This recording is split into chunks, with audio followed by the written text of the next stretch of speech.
If you're new to our channel, don't forget to hit the subscribe button.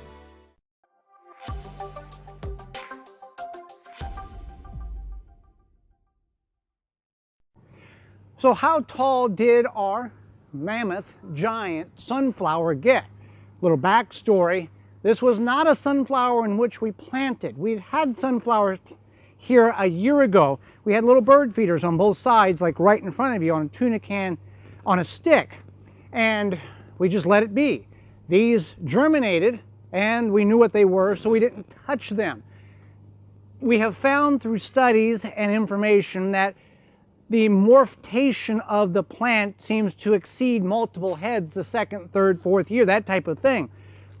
Very rarely have we ever had a sunflower which we planted from traditional seed that had multiple heads. You can see this one here has every bit of a dozen or so heads on it.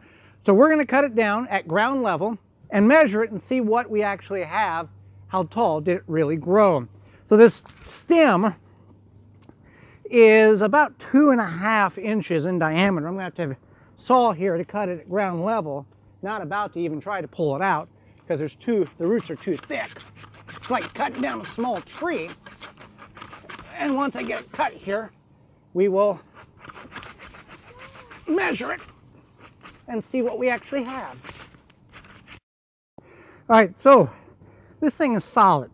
This explains why we had tremendous winds multiple times over the summer and this thing never budged. A lot of trees came down in the neighborhood and adjacent streets. This thing didn't move and it was fully loaded with limbs and leaves. So we're going to measure this.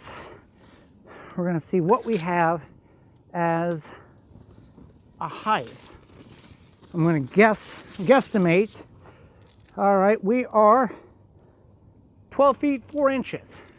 12 feet 4 inches is how high this sunflower was.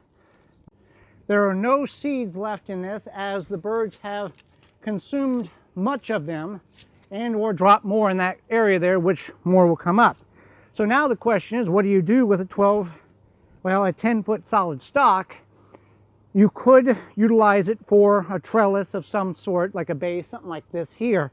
We'll figure that out later. But a 12-foot 4-inch sunflower volunteer that had multiple heads on it, pretty cool thing that grew in our garden this year. For more information, please visit thewisconsinvegetablegardener.com.